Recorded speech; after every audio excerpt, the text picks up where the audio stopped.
Guys, ഇന്ന് നമുക്കൊരു birthday vlog ആയല്ലോ. കല്ലൂട്ടൻ്റെ ബർത്ത്ഡേ ആണേ. 3 വയസ്സായി ഇന്നേക്ക് ആൾക്ക്. 16/8/2025 കേട്ടോ. അതെ ഗായ്സ്, അപ്പോൾ ഒരു ബർത്ത്ഡേ ഷോപ്പിങ്ങിന് ഇറങ്ങിയതാട്ടോ. അല്ലറച്ചില്ലറ ഷോപ്പിംഗ് ഒക്കെ കഴിഞ്ഞ് ഞങ്ങൾ അവളെ ഒന്ന് മുടി വെട്ടിക്കാൻ സലൂണിൽ കൊണ്ടുപോകും കേട്ടോ. വലിയ പരിപാടി ആക്കിയിട്ടൊന്നുമില്ല, ചെറിയൊരു പരിപാടി. ഞങ്ങൾ വീട്ടുകാർ മാത്രമായിട്ട് കേട്ടോ. ഏട്ടൻ്റെ ഫാമിലി, എൻ്റെ ഫാമിലി. ഇതാണ് കേട്ടോ ഔട്ട്പുട്ട്. അത് കഴിഞ്ഞ് ഞങ്ങൾ നേരെ ഒരു സ്റ്റുഡിയോയിലേക്ക് പോയേ. കല്ലൂട്ടിൻ്റെ 1-2 ഫോട്ടോസ് എടുക്കണേ. അങ്ങനെ അവൾ അവിടെ എത്തിച്ചതിന് ശേഷമാണ് ഞങ്ങൾ ഒരുക്കി സുന്ദരിക്കുട്ടിയാക്കിയത്. എനിക്ക് അവളുടെ ഓരോ വർഷത്തെയും ഫോട്ടോസ് വേണമെന്നുണ്ട്. അതുകൊണ്ട് തന്നെയാണ് ഫോട്ടോ എടുക്കാൻ ഈ ഒരു സിറ്റുവേഷനിലും ഞങ്ങൾ ഇറങ്ങിയത്. സിറ്റുവേഷൻ വേറെ ഒന്നുമല്ല കേട്ടോ. ഏട്ടൻ ഹെൽത്ത് ഇഷ്യൂസ് ആയിട്ട് വീട്ടിൽ റെസ്റ്റാണ് പറഞ്ഞത്. എന്നിട്ട് ഏട്ടനെയും കൂട്ടിയാണ് പോയത്. ഏട്ടനെ ഡോക്ടറെ കാണിച്ച് വരുന്ന വഴിയാണ് ഞങ്ങൾ ഈ ഷോപ്പിങ്ങിനും ഫോട്ടോഷൂട്ടിനും ഒക്കെ ഇറങ്ങുന്നത്. അങ്ങനെ ഞങ്ങൾ ഫോട്ടോഷൂട്ടൊക്കെ തുടങ്ങി. അവൾക്ക് ജലദോഷം പനിയൊക്കെ ആയതുകൊണ്ട് അവളുടെ കണ്ണൊക്കെ ചെറുതായിട്ട് ഇടുങ്ങിയിട്ടൊക്കെ ആയിരുന്നു എന്നുണ്ടായിരുന്നത്.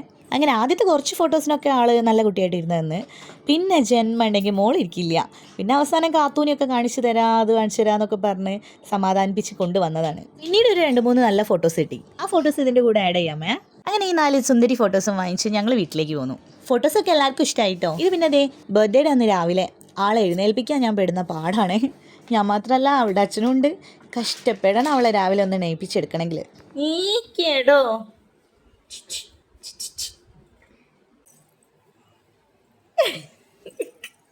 കള്ളത്തിയേ. Good morning, good morning. Hello, ഇങ്ങോട്ട് നോക്ക്. കല്ലൂസേ, ഹാപ്പി ബർത്ത്ഡേ. കല്ലു അങ്ങനെ ഒരു വിധത്തിൽ അവളെ എഴുന്നേൽപ്പിച്ച് വിട്ട് കുളിയൊക്കെ കഴിഞ്ഞ് സുന്ദരിക്കുട്ടിയായി. അവൾ അത്രയും നേരം കിടന്നുകൊണ്ട് എൻ്റെ പണിയൊക്കെ കഴിഞ്ഞ്. പിന്നെ ദേ ഇതാണ് നമ്മുടെ കേക്ക്. കൂടാതെ നമ്മുടെ കുഞ്ഞ് സെറ്റപ്പും. എല്ലാവരെയും വിളിച്ചു കൂട്ടിയിട്ടൊന്നുമില്ല കേട്ടോ. നമ്മുടെ ഫാമിലി മാത്രമേ ഉള്ളായിരുന്നു. അവരൊക്കെ ടൈം ആകുമ്പോഴേക്കും എത്തുകയും ചെയ്ത്. ഈ കേക്ക് നമുക്ക് പറയാതിരിക്കാൻ വയ്യ കേട്ടോ. സിസ്ബറിയുടെ കേക്കാണേ. ഞാൻ കസ്റ്റമൈസ് ചെയ്ത കേക്കാണ്. ഞാൻ ഫോട്ടോ ഇട്ട് കൊടുത്തപ്പോൾ ഇത്രയ്ക്കൊന്നും പ്രതീക്ഷിച്ചില്ല അവൾ ചെയ്തു തരുമെന്ന്. എൻ്റെ ഫ്രണ്ട് കൂടിയാണ് കേട്ടോ ആൾ. നല്ല രസമായിട്ട് തന്നെ നമുക്ക് ഇഷ്ടപ്പെട്ട രീതിയിൽ തന്നെ അവൾ ചെയ്ത് തന്നിട്ടുണ്ട്. എല്ലാ പ്രാവശ്യവും അവളുടെ കൂടെ ഞങ്ങളും ഉണ്ടാവലുണ്ടല്ലോ കേക്ക് കട്ട് ചെയ്യാൻ. ഇപ്രാവശ്യം അവളോട് തനിച്ച് കട്ട് ചെയ്തോളാൻ പറഞ്ഞപ്പോഴുള്ള സന്തോഷമാണ് ഈ കാണുന്നത്. കേക്ക് കട്ടിങ് കഴിഞ്ഞതിന് ശേഷം പിന്നെ അതേ ഓരോരുത്തരായിട്ട് ഗിഫ്റ്റ് കൊടുത്തു, കേക്ക് കൊടുത്തു. കേക്ക് എല്ലാവർക്കും അങ്ങോട്ട് കൊടുക്കാനായിട്ടോ അവൾക്ക് താല്പര്യം. ഫസ്റ്റിൽ 1-2 പേര് കൊടുത്തൊക്കെ അവൾ കഴിച്ചു നോക്കി. പിന്നെ അവൾക്ക് മതിയായി. പിന്നെ എല്ലാവർക്കും അങ്ങോട്ട് വായിൽ കൊടുക്കലായി. അവളുടെ കുട്ടിപ്പട്ടാളം ഗ്യാങ്സിനൊക്കെ വിളിച്ചിട്ടുണ്ടായിരുന്നു ഞങ്ങൾ. എല്ലാവരും തന്നെ അടക്കി വിളിച്ചതല്ല, ഇവിടെ അടുത്ത് അവൾ എപ്പോഴും കളിക്കാൻ പോകുന്നിടത്തൊക്കെ. അങ്ങനെ അവരെയൊക്കെ കൂട്ടിയിട്ട് ഒരു കുഞ്ഞ് ബർത്ത്ഡേ സെലിബ്രേഷൻ അത്രേ ഉദ്ദേശിച്ചുള്ളൂ. ഇത്തവണ ഒന്നും ആഘോഷങ്ങളൊന്നും വേണ്ടാന്ന് വെച്ചായിരുന്നു. പിന്നെ എങ്ങനെയോ തട്ടിമുട്ടി ലാസ്റ്റ് ടൈം ആകുമ്പോൾ അവൾക്ക് എങ്ങനെയായാലും അവളുടെ സെലിബ്രേഷൻ ഉണ്ടാവും.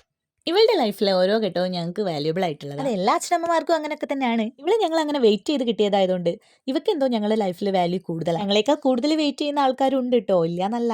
എന്നാലും നമ്മുടെ ഫീലിങ്സ് അത് വേറെ തന്നെയാണല്ലോ. നമ്മുടേതെന്ന് പറഞ്ഞാൽ നമുക്ക് സ്വന്തമായി കാണാൻ ഒരാൾ കിട്ടുന്നത് അതൊരു ഭാഗ്യം തന്നെ. പോലും കിട്ടാതെ പലരും നമ്മുടെ നാട്ടിലുണ്ട്. അവരുടെതൊക്കെ വെച്ച് നോക്കുമ്പോൾ ഞങ്ങളുടെ ഒന്നും ഒരു കാത്തിരിപ്പേ അല്ല. ബട്ട് അതൊക്കെ നമുക്ക് കാത്തിരിപ്പായി തോന്നുന്നത് ഈ നാട്ടുകാരുടെയും വീട്ടുകാരുടെയും ഒക്കെ ചോദ്യം പറച്ചിലും ഒക്കെ കേൾക്കുമ്പോഴാണ്. അതൊക്കെ പോട്ടെ. എന്തൊക്കെയായാലും ഞങ്ങളുടെ കല്ലൂട്ടൻ്റെ ബർത്ത്ഡേ സൂപ്പറായിരുന്നു. ഇവിടുന്ന് അങ്ങോട്ട് ഇനി അവളുടെ ലൈഫ് തന്നെ മാറാൻ പോവുകയാണ്. അതാലോചിക്കുമ്പോൾ സന്തോഷമുണ്ട്, സങ്കടമുണ്ട്. എന്തായാലും നമുക്ക് തിരിച്ചു കിട്ടാത്ത ടൈമാണല്ലോ ഇതൊക്കെ. ഇനി അവൾ സ്കൂളിലേക്ക് പോയി തുടങ്ങും, അവൾക്ക് ഫ്രണ്ട്സ് ആവും. ഇനി അവൾ അവളുടേതായ വേറെ ലോകത്ത് തന്നെയാവും. അതും വേണ്ടതാണല്ലോ. അതൊക്കെ കഴിഞ്ഞ് കുട്ടിപ്പെട്ടാൽ എല്ലാവരും കൂടെ ഫുഡ് കഴിക്കാനിരുന്നു. ഫുഡ് കഴിഞ്ഞാൽ പിന്നെ കളി നിർബന്ധമാണല്ലോ. പിന്നെ എല്ലാവരും കൂടെ ഭയങ്കര കളിയിലായി.